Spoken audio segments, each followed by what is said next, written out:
Assalamualaikum warahmatullahi wabarakatuh. Bismillahirrahmanirrahim. Wassalatu wassalamu ala rasulillah wa ala alihi wa sahbihi wa mawala. Amma ba'du, rabbi shrah li sadri, amin, wa yassir li amri wahlul 'uqdatam min lisani yafqahu qawli. Allahumma arzuqna fahman nabiyyin wa hifdzal mursalin wa ilhamal malaikatil muqarrabin. Allahumma inna nas'aluka ilman nafi'an wa amalan mutaqabbala wa rizqan thayyiban katsiran mubaraka walhamdulillahi rabbil alamin. Yang sama-sama kita hormati dan kita cintai ketua sekaligus pengurus Majelis Alim, yakni Bapak Haji Anim serta istri Haja Ruhana, juga keluarga besarnya, yang mudah-mudahan selalu diberikan keselamatan dan keberkahan serta maksud pada aparat pemerintah, khusus Bapak RT, yang mudah-mudahan selalu diberikan hidayah atau petunjuk oleh Allah Subhanahu wa taala sehingga bisa menjalankan tugasnya dengan amanah. Pada para bapak, para ibu, hadirin wal hadirat jamaah Majelis Alim, yang mudah-mudahan kita semua selalu dimuliakan dan diberikan taufik serta hidayah atau petunjuk oleh Allah Subhanahu wa taala. Mudah-mudahan kembali kita dirahmati dan diberkati serta diridhoi oleh Allah Subhanahu wa taala, diberikan pahala yang besar dan kemudian banyak dunia, lebih-lebih akhirat, amin ya rabbal alamin. Terutama pahala dan kemudian silaturahmi, mudah-mudahan rezeki kita dimudahkan dan dibanyakan serta dibarokahkan, umur kita dipanjangkan dalam badan sehat dan batin.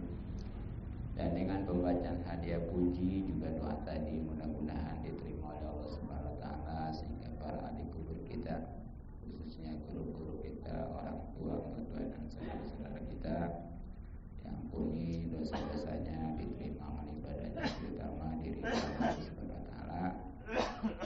Terlebih lagi pahala dan keuntungan ngaji yang mana memang hukumnya wajib, bahkan wajib ain, apalagi alhamdulillah sekarang kita sudah berada di bulan Rajab. Tanggal berapa teh? 4 atau ya. Ya, di mana di antara keutamaan bulan Rajab sekurang-kurangnya amal kita dibalas 70 kali lipat. Jadi satu kali ngaji ini sama dengan 70 kali ngaji. Nah itu kalau dibagi per minggu, 70 minggu itu berapa tahun ya? Itu hampir 2 tahun. Tapi jangan gara-gara gitu ya ngajinya sekali doang lagi. Nah karena yang namanya ngaji ini sangat wajib, bahkan kalau tidak, naudzubillah ya akibatnya. Sebagaimana Rasulullah sabdakan, sayati zamanun ala ummati yafirruna minal ulama'i wal fuqaha fayabtaliyahumullah bisalasi baliyatin ulaha yarfa'ullahul barakata min kasbihim wasaniyatu yusallitullahu alaihim sultanan zalima wasalisatu yakhrujuna minad dunya bighairi iman. Naudzubillah. Jadi akan datang ini kalau menurut nahwu sinnya sin huruf tampis yang menunjukkan dekat ya. Nah, Rasulullah bersabda ini sudah 1000 kurang lebih 1500 tahun yang lalu. Nah, sedangkan di sini menunjukkan dekat, berarti sudah terjadi nih.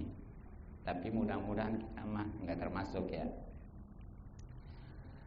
Ya, akan terjadi, dan ini sekali lagi udah suatu zaman, suatu masa, suatu waktu atas umatku,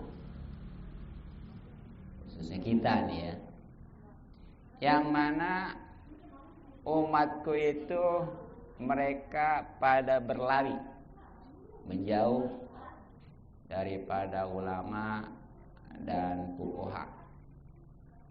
Nah, artinya ulama di sini apa? Yang berilmu agama dan diamalkan. Sedangkan fuqaha itu yang memang paham agama. Ya, khususnya dia tahu halal, haram ya. Ya, terlebih lagi seperti tentang syarat wudu, rukun wudu dan lain sebagainya. Nah, itu lari. Nah, maksud lari di sini bukan berarti kalau ada ulama khususnya ustadz kiai pada lari, bukan. Tapi ya bisa dia memang nggak mau ngaji gitu tuh akibatnya nih ya, atau ngaji nggak didengerin, ngobrol aja gitu, ustadz mau kiai apa nggak jelasin, dia mau ngobrol aja gitu ya. Ya ngaji mah nih wayanya, jadi kuping buka, mulut tutup, pantat tutup. Kan tahu dibuka mah berat-berat aja urusannya ya. Sehat juga bagi yang buangnya atau yang lainnya nyeksa ya. Jadi itu ya, dengan kata lain inilah akibat bagi orang yang nggak ngaji atau ngaji tapi nggak dipakai ya. Maka kalau sudah demikian, Allah akan menguji dengan 3 bencana ya. Nauzubillah min. Mudah-mudahan kita nggak termasuk nih. Nah, mana diantaranya? Yang pertama, Allah angkat keberkahan dari usahanya. Coba deh ya. Yang namanya berkah ini penting. Sebab kalau berkah itu jangankan banyak, sedikit juga cukup, betul? Ya, insyaallah kecukupan, terus ibadah juga pada mau, itu namanya berkah. Tapi gara-gara dia itu nggak mau ngaji ataupun nggak mau ngedengerin ustadz dan kiai, maka diangkat tuh keberkahan, sehingga jangankan dia hasilnya sedikit, banyak juga bisa-bisan aja. Seandainya cukup, itu pasti jauh dari agama ya. Iya, karena terbukti tadi udah gak mau ngaji juga, udah suatu ujian itu. Ya kalau memang dia habis-habisan mah, lah masa sih orang gajinya penghasilan gede bisa habis-habisan, nggak ada yang sulit bagi Allah mah ya. Umpamanya nih ada orang penghasilan katakanlah sebulan 5 juta gitu ya, gede kata 2 juta, sedang lainnya ya 5 juta UMR ya, kurang apa lebih juga ya. Iya. Tapi dia ntar aja sakit, taruhlah umpamanya seminggu berobat perlu habis umpamanya 1 juta lah, gak usah gede ya. Kalau 4 minggu berapa tuh? 4 juta. Bagaimana pas ya buat makannya sehari-harinya? Emang sebulan cukup 1 juta, betul? Iya. Tuh, jadi begitu. Aja lah. Kalau udah berkah repot gitu ya. Makanya kalau kita pikir nih, kalau kita ingat ya orang-orang dulu nih, orang-orang dulu mah tuh kadang-kadang nyawa juga setahun sekali, betul. Tapi Tapi itu kecukupan, yang panen lagi. Anaknya padahal banyak. Tapi sekali lagi kecukupan, yang sekolahnya, yang pesantrennya, betul. Tapi sekarang mah, sekarang bagaimana mau kecukupan? Anak kecilnya diajarin suruh menjual gabah. Nah itu dia keberkahannya di situ. Ya makanya benar ya, benar teh. Ya saya ya dari kecil nih ya. Dari kecil saya sampai umur udah balik, saya belum pernah yang namanya jualan. Itu sama orang tua bener-bener domelin, nggak dikasih ya. Iya, benar itu. Karena ya dipikir-pikir orang tua dulu itu benar. Karena apa? Anak yang belum balik, ya, apalagi belum tampil, itu pembelian juga jualan nggak sah. Benar orang tua dulu itu ya. Makanya saya mah melihat orang-orang mah ya, kan kalau panen itu suka nyariin itu teh ya, rontokan itu ya, kan lumayan itu. Ya walaupun dapat seleter 2 liter kan lumayan, tapi saya belum pernah itu, karena kalau ketahuan domelin. Begitu ya, sama orang tua. Dia sekarang baru kepikiran, benar juga nih orang tua didikannya. Emang enggak sah pada dasarnya kalau pembelian dia jualan termasuk itu belum balik. Oh ya, makanya bisa diciri tuh orang-orang yang suka dagangan anak-anak teh yang sekeliling ya. Kayaknya nggak dilihat itu, karena nggak sesuai itu ya. Jadi itu keberkahan penting ya. Tapi disayangkan gara-gara dia nggak ngaji, nggak ngedengerin perkataan Ustadz Kiai, itu nggak bakal bisa didapat yang namanya keberkahan. Karena bicara berkah ini udah halal lagi pastinya ya. Sebab dalam harta ini ada istilah haram, ada istilah halal, ada istilah berkah. Nah kalau haram boro-boro berkah, halal juga kagak, betul. Kalau udah bicara haram nih, ini walaupun enak dimakannya, itu bakal jadi darah daging yang siap bakal jadi santapan neraka. Coba tuh ya, gitu ya. Bahkan ibadahnya nggak diterima, doanya nggak dijabah. Coba tuh ya, saya nggak sama. Makanya jangan asal enak aja. Emang yang gimana contohnya? Yang namanya dari hasil haram itu, ya jelas. Kalau dari nipu mah, kalau dari nyolong mah ya udah ketahuan dah. Nah ternyata nih seperti pekerja-pekerja juga, kalau korupsi waktu sama aja itu, istilah gaji buta gitu ya. Padahal nggak terasa. Karena nggak terasa tuh, betul ya. Nauzubillah ya. Jadi korupsi itu bukan langsung jor-joran duit, termasuk waktu juga sama itu. Itu jadi boro-boro berkah, halal juga kaget. Nah ada meningkat berikutnya halal.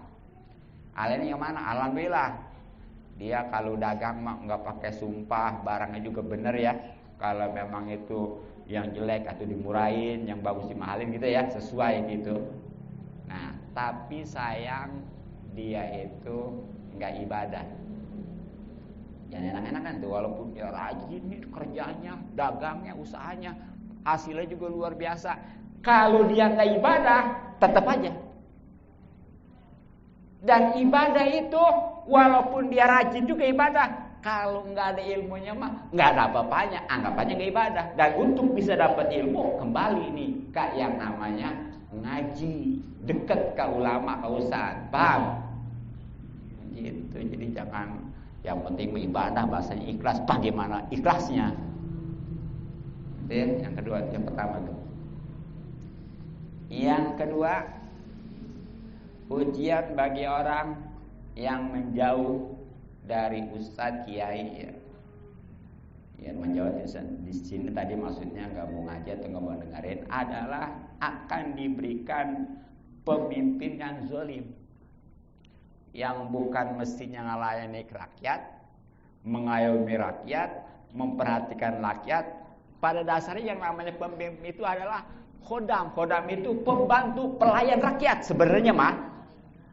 Pemimpin itu, makanya kita lihat Rasulullah ya, Sayyidina Abu Bakar, Sayyidina Umar, itu semuanya jadi pelayan. Gak berani, sebab tanggung jawab besar. Makin besar kekuasaannya, makin berat tanggung jawabnya. Ada satu aja yang kelaparan, tanggung jawab di akhirat, apalagi kalau sampai meninggal. Makanya saya emang gak mau jadi lurah juga ya, gak ada yang milih, baru presiden. Tapi kalau berdasarkan, kalau undang-undang berdasarkan syariat, saya berani, mau ya. Karena itu benar, kalau sekarang udah sulit udah, gitu ya. Jadi, nah makanya nih kalau kita renungkan nih, kenapa sih kita ini diberikan pemimpin begini aja ya? Begitu dari lurah, camat, bupati, gubernur, bahkan presiden ya. Ini mungkin kitanya nih, karena nggak mau ngaji, nggak mau dengar ustadz kiai. Nih kalau kita renungkan ya, kita dari dulu juga itu selalu berinteraksi, selalu berhubungan dengan yang namanya ustadz dan kiai, betul? Contoh, kalau kita mau ngawinin selamatan, betul? Ngundang siapa? Betul. Terus kesononya hamil, istilahnya walimatul hamal, apakah itu yang 4 bulan atau yang 7 bulan, selamatan lagi ngundang siapa?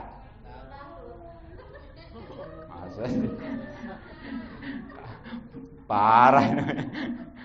Terus kesononya lahir, ya bari bebersih, istilahnya bari namain, bari cukurannya, selamatan lagi ngundang siapa? Ustadz ya. Kalau anak laki umur 5 tahun disunatin, selamatan, ngundang siapa lagi? Ustadz juga ya, kiai juga ya. Nah segitu yang paling remeh-temeh, selalu kita ini hubungan ya, interaksi dengan ustadz kiai. Nah apalagi nih ya, masalah terpenting nih masalah milih pemimpin ya. Jadi jangan dianggap remeh nih. Kita salah mimpin aja, kita salah milih aja, itu kezaliman seorang pemimpin selama 5 tahun, kita juga dapat bagian. Kalau pemimpin kata tahun zalim dapat gaji. Ya, kayak kita ya hanya dikorbankan 100.000 ataupun gedenya 500.000, 5 tahun kita dikorbankan. Mending kalau itu sekedar korban, tapi ternyata dosa yang dilakukan pemimpin yang zalim, kita dapat bagiannya. Itu tuh yang sangat disayangkan, betul. Boro-boro kita dapat bagian dosa dari orang lain, kita sendiri juga belum tentu, betul. Makanya nih kita kudu tanya ke ustadz, ke kiai. Tapi ustadz kiai yang bukan bayaran lagi suka, sebab ustadz kiai juga ada yang bayaran. Ya, iya, bagaimana nih? Siapa yang bagus nih? Ya sebab sekarang mah kalau umpamanya secara yang sempurna kayak Rasulullah nggak ada. Tapi paling enggak yang kerusakannya minimal gitu ya, yang kurang gitu, yang lebih rada kurangan lah gitu ya. Nah ini ya, jadi jangan sembarangan, jangan karena lah yang penting siapa yang bayar. Hati-hati, setiap kita ini dibayar kemudian milih, itu namanya disogok dan menyogok, hukumnya kedua-duanya masuk neraka. Nauzubillah min dzalik gitu ya. Makanya pantas nih karena kebodohan. Mau ya dia disogok, akhirnya mah nggak peduli mau bagaimana pemimpinnya. Mending kalau sekedar korban tadi 5 tahun, tapi setiap kezaliman pemimpin dia harus menanggung juga, dapat bagian dosanya. Kita boro-boro kita dosa dari orang lain, kita juga belum tentu bisa, betul. Nah itu, nah yang ketiga nih yang sangat bahaya nih ya, akibat dari jauh dari ustadz atau kiai, di mana orang itu akan keluar dari dunia. Kemana tuh kalau keluar dari dunia? Hah? Kemana? Ke Amerika? Dunia juga. Ya, ke ujung peta dunia juga. Itu pastinya mati. Mati mah kepastian siapa juga ya? Iya, bahkan malaikat Israel juga yang pencabut nyawa mati bakalannya, sebab kullu nafsin za'iqatul. Mau setiap yang mati, setiap yang bernyawa itu pasti bakal merasakan mati ya. Bukan manusia aja, hewan juga sama. Bahkan tadi ya, pencabut nyawa itu sendiri mati bakalannya. Belakangan ya malah ya. Ya sebab kalau dia mati duluan, nggak kudu dicabut bagi. Sebab dalam riwayat itu ya, Ketika malaikat Jibril itu mau nyabut nyawa, itu lari ke bulakan. Tahu bulakan? Jadi yang sono sepi ke sini sepi gitu. Kalau kayak kita zaman dulu musola tengah gitu tuh. Iya, pojok itu ukuran jauh lah ya. Itu dalam riwayat ketika nyabut nyawanya sendiri. Padahal kan kalau nyabut nyawa sendiri pakai perasaan ya. Kalau sakit itu dulu ya. Ternyata begitu tahu, sakit jasa dan jeritan malaikat Jibril pada saat itu, seandainya makhluk masih pada itu enggak kudu dicabut nyawanya. Ngedenger jeritan malaikat Jibril juga udah pada mati. Karena saking dahsyat. Nah, jadi ini udah kepastian ya. Nah, yang penting mah nih, yang sangat disayangkan mati dalam keadaan tidak membawa iman. Nauzubillah min. Ya. Karena orang nih, walaupun dia tadinya kaya, senang hidupnya, ya bahkan rajin ibadah, nggak ngejamin ketika dia itu mati dalam keadaan membawa iman.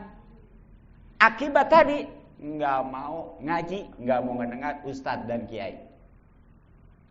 Hati-hati ya.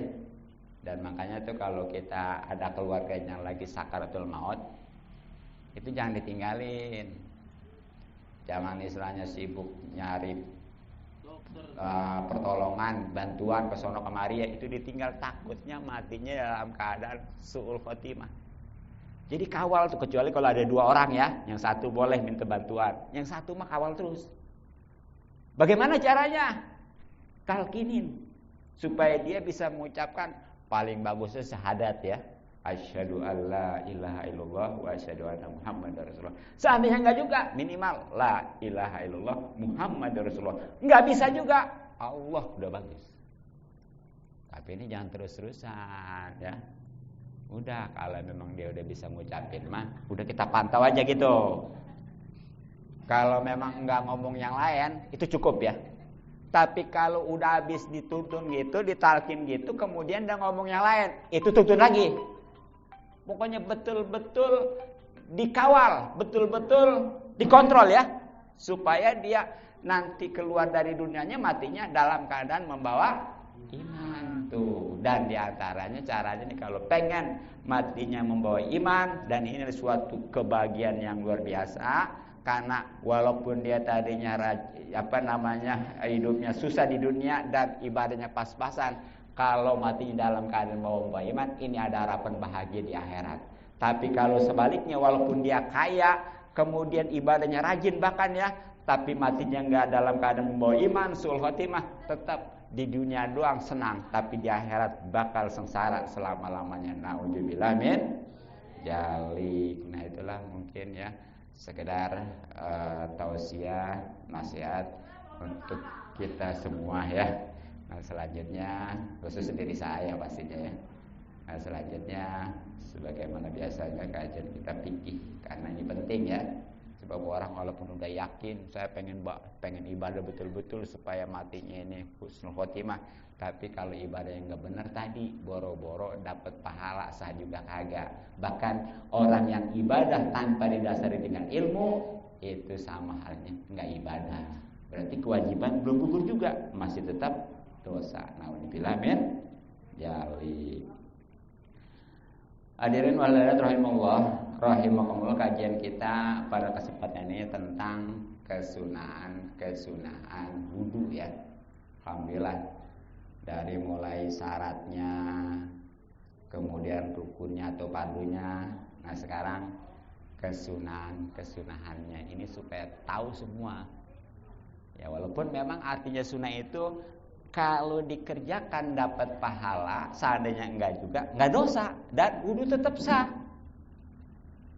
Tapi ya, kalau enggak dikerjain nih bisa jadi makruh. Artinya makruh itu memang belum disiksa, tapi aturan dikasih hadiah jadi enggak. Karena apa? Allah murka.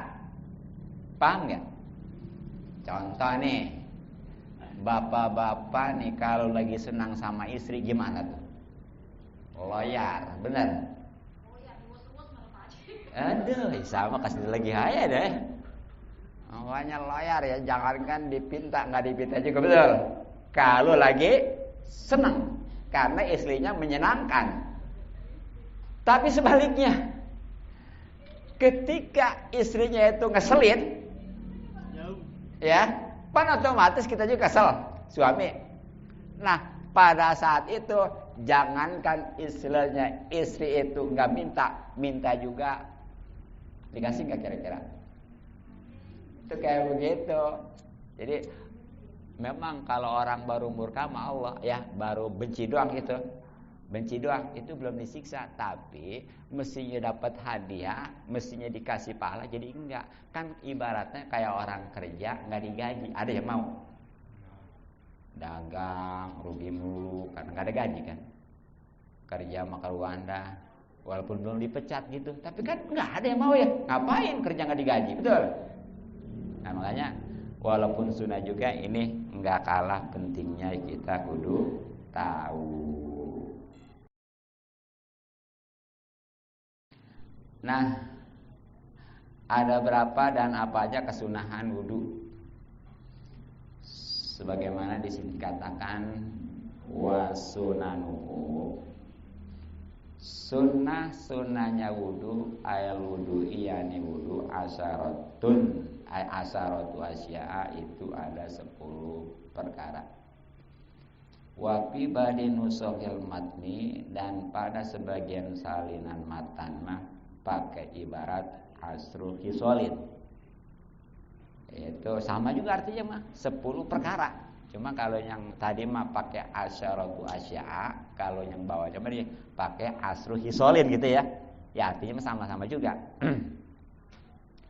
Tuh jadi kesunahan wudu yang istilahnya bagus tahu dan diamalkan ketika wudu nih, kalau pengen dapat pahala ya, ini menurut kitab Fathul Qorib nih.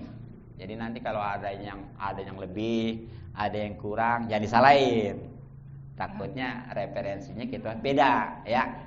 Itu jangan gara-gara ada umpama yang 15, salah lo. Atau ada yang di bawah 10 nih, umpamanya 7, salah lo, yang benar gua. Jangan ya. Kita bijak aja itu, kudunya mah ada yang mengatakan 15, kita apa itu? Saya pengen tahu, saya baru dapat 10 ini gitu tuh. Pengen tahu 5 lagi gitu ya. Begitu kudunya mah, jangan malah nyalain. Sebab ini variasi ya. Kalau masalah kesunahan mah ini kitab lain lagi. Kecuali kalau kemarin tuh rukun wudu sama aja itu mah. Mau kitab yang paling gede sampai kecil juga ya. Kecuali mazhabnya lain, baru lain lagi tuh.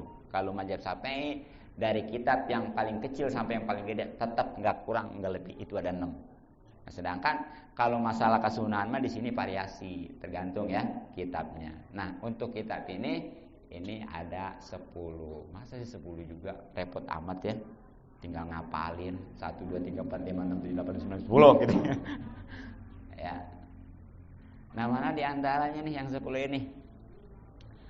Atas miatu, yang pertama membaca bismillah awalahu, di awalnya. Jadi yang pertama nih kesunahan wudu ya. Ini sebelumnya kita wudu ya. Ya sebelumnya epek-epek lah istilahnya. Itu baca tasmiyah itu bismillah. Jadi ini ada dengan pakai istilah basmalah, itu tuh juga tuh. Tasmiyah itu juga. Jadi kalau ada lagi, bukan baca tasmiyah, ada juga basmalah. Iya, sama-sama juga. Ada yang basmalah, ada yang tasmiyah, itu juga ya. Sebenarnya bismillah juga. Maka gue udah tahu tuh istilah gitu. Kayak umpamanya tahlil apa gitu. Itu istilah itu. La ilaha illallah gitu ya, ada takbir, itu Allahu Akbar gitu aja gue udah tahu. Nah di sini tasmiyah membaca bismillah pastinya di awal ya. Jadi sebelumnya wudu tuh. Sebelum epek-epek ya. Bahkan kalau yang lengkapnya di kitab Fathul Muin tuh baca syahadat segala ya. Ada, jadi syahadat itu ternyata bukan di akhir aja. Kan kita mah yang namanya asyhadu an la ilaha illallah itu di akhir biasanya ya. Ternyata di kitab Fathul Muin mah di awalnya kudu baca lagi. Bisa begitu tuh ya. Ya beda-beda tuh. Nah terus juga dia mah kudu niat kesunahan wudu lagi tuh. Jadi supaya nih yang namanya efek-efek kakemur ke hidung supaya ada pahalanya karena udah diniatin gitu. Makanya kalau yang tahu mah tuh di wudu itu niatnya 2. Satu niatnya wajib ketika dibuka kemarin ya. Yang keduanya sunnah nih ketika kita efek-efek. Kan kalau yang dibuka kemarin nawaitul wudu'a lirafil hadasil asghari fardhon lillahi ta'ala ya, yang artinya niat saya wudu karena menghilangkan hadas kecil wajib karena Allah Ta'ala. Nah kalau di efek-efek mah niat saya kesunahan wudu karena Allah Ta'ala. Gitu aja lah pakai bahasa Indonesia ya. Ya pakai bahasa Arab takut serakah ngertiin lagi lah. Ya masalah niat bahkan jangankan di wudu, di sholat juga kalau pakai bahasa Indonesia emang kudu gitu ya. Orang-orang usolli dia pakai umpamanya saya sholat fardu isya, nggak apa-apa. Itu mah belum sholat. Terus itu ketika sholatnya, ataupun di hati. Ketika sholat niat mah ya. Yang nggak boleh itu bahasa Indonesia kalau diucapin. Pokoknya baca Fatihah. Bismillahirrahmanirrahim. Dengan nama Allah yang maha pengasih lagi maha penyayang. Atau nggak sah, sholat batal. Gitu ya. Jadi kalau di hati mah nggak apa-apa bahasa Indonesia juga. Gitu. Nah bagaimana sih bismillah nih? Yang gimana tasmiyah itu ya? Sebenarnya tadi udah dikasih bocoran ya. Nah cuma supaya lebih pasti lagi nih meyakinkan di sini ya. Wa aqalluha, sekurang-kurangnya baca tasbih itu bismillah. Cukup di bismillah. Begitu mau wudu bismillah, langsung wudu. Udah cukup segitu juga. Kita mau berangkat bismillah jadi. Ya. Nah tapi sempurnanya sebagaimana biasanya wa akmaluha, dan sempurnanya tasmiyah itu bismillahirrahmanirrahim. Jadi sempurnanya adalah bismillahirrahmanirrahim. Nah dari sini ketahuan nih di antara hukum baca bismillah ya, itu ada yang wajib, ada yang sunnah, ada yang haram, ada yang makruh. Nah yang wajib itu di sholat satu doang ya. Di sholat tuh mau sholat wajib, mau sholat sunnah itu wajib. Bismillahnya. Apa sebabnya? Sebab termasuk daripada ayat Fatihah. Sedangkan Fatihah mau sholat wajib, mau sholat sunnah tetap wajib karena rukun sholat ya. Jadi cuma itu aja tuh bismillah yang wajib mah. Nah yang kedua sunnah nih, ini nih kayak mau wudu, kita mau ngerjain sesuatu ya supaya berkah gitu. Makanya kan ada hadis, setiap sesuatu yang baik kalau enggak dimulai dengan bismillah maka itu buntung, enggak berkah ya. Jadi tadi kalau enggak berkah mah awalnya kurang aja, repot aja gitu ya. Tuh, mau makan juga ya. Bahkan kalau makan mah kalau banyak kan makan bisa hukumnya sunnah kifayah. Jadi kalau ada salah satu juga udah cukup asal dibacanya rada kuat. Ayo makan, bismillahirrahmanirrahim. Cukup udah, ya. Iya. Nah, nanti ada bismillah yang hukumnya haram. Barang bagus jadi haram. Ada. Jadi bukan dapat dosa, bukan dapat pahala malah dosa nih. Seperti gimana? Itu mau nyolong tuh supaya umpamanya dia asil selamat ya. Bahasanya berkah tolol. Tetep aja jadi double dosanya. Udahnya dosanya itu nyolong, baca bismillah lagi. Apalagi kalau bismillahnya diwirid buat tembus judi umpamanya. Ada itu deh. Kadang-kadang supaya tembus nih ngawiridnya bismillah. Ya dikasih aja kalau kendak mah ya. Tapi itu masalah diridhoi enggak. Kan jelas itu mah dosa karena haram ya. Biar kuat ya, Mas. Begitu tuh. Haram ya. Ya itu mah ya walaupun nanti haram itu ada yang itu haram yang jat gitu ya. Nah, adapun kalau haram yang sifat mah enggak apa-apa. Seperti kita wudu nih pakai air yang boleh punya orang nih ya. Seperti ini kita di rumah lagi mati lampu. Toran nggak punya ya kan otomatis. Nah ada tetangga mah ada torannya walaupun mati lampu juga hidup tuh ya. Ada keran di luar kita pakai aja nggak izin lagi, itu wudunya haram tuh. Nah baca bismillah itu nggak apa-apa. Sebab itu mah haramnya haram sifat, ya. Enggak puasa. Ya kayak makruh juga sama nih. Makruh itu kebagi dua. Ada yang zat, ada yang sifat. Kalau yang makruhnya yang enggak boleh baca bismillah, itu yang makruhnya makruh zat. Seperti gimana contohnya? Maaf ya, ini sebagai contoh aja. Seperti umpamanya melihat kemaluan istri, itu namanya makruh zat. Makruh juga baca bismillahnya. Bagaimana kalau makruhnya sifat? Makan jengkol, makan pete, itu makruh sifat, nggak apa-apa. Jadi jangan baca bismillah, makan pete makruh. Enggak, karena itu mah makruhnya makruh sifat. Jadi harus bisa ngebedain tuh ya. Iya. Bahkan ini saking luar biasanya bismillah nih ya. Ini ada hadis kalau orang pengen istilahnya bahagia dunia akhirat ya, itu kan kudu mendawamkan yang 5 hal nih.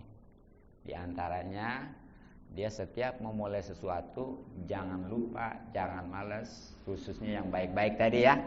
Itu untuk baca bismillah. Sebab ini bismillah ini luar biasa nih. Kalau kita tahu nih, seluruh kitab yang diturunkan itu jumlahnya ada 104. Betul? Iya, jadi yang 4 berupa kitab itu dari mulai Taurat, Zabur, Injil dan Al-Quran. Yang 100-nya berupa suhuf kepada Nabi Ibrahim, kepada Nabi Sis dan Nabi Musa sebelum Taurat ya. Itu 100. Nah yang 4 sekali lagi berupa kitab. Taurat diturunkan ke Nabi Musa, Zabur Daud, Injil Isa dan Al-Quran Nabi Muhammad, Nabi kita ya. Nah itu ternyata dari 104 kitab itu terkumpul dalam Al-Quran. Semuanya udah tercakup tuh di situ. Makanya kita nggak usah repot-repot lah pengen belajar Taurat, Zabur, Injil segala macam-macam ya. Udah Al-Quran aja. Boro-boro mau pelajari Al-Quran juga. Nah, itu semuanya udah tercakup di Al-Quran yang jumlahnya 30 juz. Surat ada berapa? 14 ya? 14, 114 suratnya. Gitu ya. Kalau ayatnya variasi walaupun yang maksudnya ini 6.660.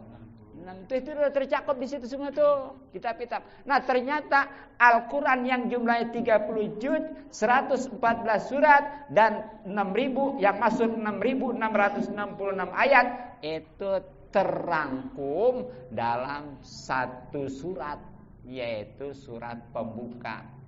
Surat apa? Fatihah. Ya, Fatihah itu yang 7 ayat itu. 7 ayat 7 ayat ya. Tasita ada 14, ayat 7, hurufnya kalau nggak salah ada variasi nih.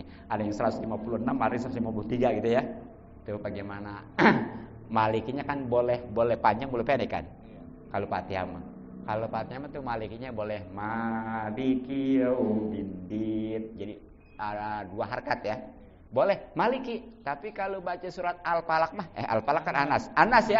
Itu mah jangan panjang. Jangan malikin nas. Ya jangan itu mah. Ada yang nasnya dipanjangin terus ada. Oh. Adalah A'udzu birabbin nas, malikin nas. Enggak apa-apa itu mah. Jadi emang 2 harkat karena alif ya. Iya. Jadi itu mah ada alif. Ada alif ya. Nah, asal jangan panjang-panjang jasi gitu ya. Itu mah 2 alif kan? Ya, 2 alif 1 alif maksud 2 harkat ya. Iya gitu ya. Jadi itu ya. Nah, itu ternyata yang 7 ayat kemudian hurufnya itu tadi ya variasi ada yang 156, ada yang kurang ya. Itu terangkum dalam 1 ayat. Yaitu Bismillahirrahmanirrahim. Ada berapa bismillah hurufnya? Tuh kan? Coba deh. Itu salah. Bismillahirrahmanirrahim ya. Hurufnya semua ya. Itu coba sekali-sekali ngitung ya. Dapat pahala ya, yakin ya. Jadi hurufnya semuanya kalau ada 19. 19. Kalau nggak percaya ntar hitung ya. Ya benar 19 ya. 19 hurufnya. Kemarin yang dihitung ya? Hah? Sama. Dihitung semua. Iya. Semua tuh bismillah doang tuh, bismillahirrahmanirrahim ya. Kayak mati-mati dihitung. Iyalah, iya. Iya, yang kayak mati Itu. di sana bis. Kan mati terus. Tetap dihitung. Iya. Jadi itu ada 19 ya. Iya. Makanya nih ada keterangan siapa yang mendawamkan bismillahirrahmanirrahim yang jumlah ayatnya itu ada 19, insya Allah akan selamat daripada siksaan malaikat Zabaniyah yang jumlahnya ada 19. Maka zaman itu siapa? Penjaga neraka. Ya? Itu yang dikepalai oleh malaikat Malik. Tuh, jadi kalau orang yang mendawami bismillah aman bakalan yang enggak masuk neraka. Jadi jangan lah, pokoknya 19 ini kita keroyok aja, kita demo piraku. Dia sembarangan katanya siapa kali Pak? Main demo-demo aja. Dikit-dikit demo katanya dia siapa kali sembarangan. Orang itu aja bikin jalanan sama di demo. Ini mah kayak orang kafir Quraisy ya. Begitu dibilangin katanya bahwa penjaga neraka itu malaikat Jabari jumlahnya 19. Udahlah, ngapain kita ibadah? Kita maksud kalau dia macam-macam kita disiksa, kita keroyok aja katanya dia tolol. Katanya siapa kali Pak ya? Ya gitu ya. Nah, terus kalau kalimatnya nih ya, kalimat itu lapat itu ada 4. Jadi bismi Allahi Ar-Rahmani dan Ar-Rahimi 4 ya. Nah ini hikmahnya apa? Insya Allah ya, kalau orang mendawamkan ini akan dihapus daripada 4 macam dosa. 1 dosa siang, kedua dosa malam, ketiganya dosa terang-terangan, dan keempat dosa sembunyi-sembunyi. Bahkan nih yang namanya setan ini menggoda kita ini dari 4 penjuru, dari atas, dari samping kiri kanan ya, belakang ya, 4 ya. Jadi ternyata dari atas mangga ya, dari atas ada malaikat ya. Nah itu dari berbagai sudut nih, depan, belakang, kiri, kanan ya. Nah itu kalau kita mendawamkan, insya Allah bakal dilindungi 4 penjuru itu dengan bismillah itu tuh. Nah, jangan malas-malas ya. Iya, nah terutama kita harus dipahami bismillahnya itu ya. Ini pokoknya orang kalau udah paham bismillah ini luar biasa. Itu hidup juga nggak bakal stres ya, karena memang di dalam 19 huruf itu ternyata pusatnya itu ada di baknya itu. Yang artinya apa? Bi makana wa bi yakun mayakun. Jadi dengan baknya itu bakal ada apa yang ada, udah ada apa yang udah ada, dan bakal ada apa yang bakal ada. Jadi pokoknya mah di situ udah pusatnya lah gitu, sumbernya ya. Ya makanya itulah kita harus betul. Nah sekarang kembali nih, tadi sekurang-kurangnya ketika mau wudu ya khususnya, kalau kita pengen dapat pahala baca bismillah gitu aja cukup ya. Tapi lengkapnya mah bismillahirrahmanirrahim. Nah sekarang bagaimana nih kalau kelupaan karena buru-buru, termasuk terutama mau makan enak nih ya, saking nafsunya gitu ya, udah lupa baca bismillah. Nah bagaimana tuh? Fa in taroka, maka kalau dia meninggalkan atas niatan membaca bismillah awalahu di awalnya maka dia baca aja biha bismillah tersebut bi asnaihi di tengah-tengahnya. Jadi kalau di awal yang lupa itu tadi termasuk makannya karena saking enaknya buru-buru nggak baca bismillah. Nah begitu tengah-tengah ingat, belum baca bismillah, udah baca aja, tetapi bacaannya beda. Jangan bismillah atau bismillahirrahmanirrahim, tapi bismillahi awwalahu wa akhirahu ya. Tuh kalau lupa dari awal, ingat di tengah. Makan juga sama ya, di awal lupa karena buru-buru saking enaknya nih nafsunya. Tengah baru ingat, udah bacanya jangan bismillah atau bismillahirrahmanirrahim, tapi bismillahi awwalahu wa akhirahu. Misalkan baca bismillah aja langsung ingat di tengah lah makannya. Iya. Karena tadinya udah lahap. Iya. Tengah tuh udah langsung bismillahirrahmanirrahim. Nggak apa-apa sih, ya nggak apa-apa sih, masih bagus itu juga. Tapi kalau tuntunan itu tadi bismillahi awwalahu wa akhirahu gitu ya. bagus, nama lebih bagus. Iya, gitu ya. Ya mungkin kalau udah mah kita kontrol ya, tuh yang sering terjadi mah kalau makan saking enaknya, saking nafsunya, itu kan lupa ya. Iya, lu saking laparnya lagi ya. Boh, itu. Ya, nah sekarang bagaimana kalau udah beres nih? Pak In, Pak Rogo, kalau orang itu udah beres minal wudu'i dari wudunya ya. Lam yati, maka nggak usah baca deh itu mah biha bismillah. Jadi kalau mau udah beres sebenarnya wudunya atau makan nih, begitu terak, belum baca bismillah rupanya tadi ya, udah lolos sudah ya. Iya. Tapi kalau tengah-tengah umpamanya masih tetap ada kesulitan. Tapi kalau udah beres mah ya, baik makan khusus di sini wudu, udah nggak usah baca bismillah lagi. Paling nantinya ya nanti ada ya yang doa habis wudu, termasuk doa habis makan. Nah itu mungkinnya satu dulu ya tentang kesunahan wudu. Semuanya ada 10, berarti 9 lagi nih. Ya pokoknya walaupun sedikit yang penting paham ya, terutama diamalkan insya Allah ya. Iya, al awal bismillahi awal akhirahu ya. Ya. Yang tadi kita tutup dulu ya. Ya. Ya. Mungkin cukup sekali lagi mohon maaf dan maklum subhanallahi wa bihamdihi asyhadu an la ilaha illallah wa Assalamualaikum warahmatullahi wabarakatuh.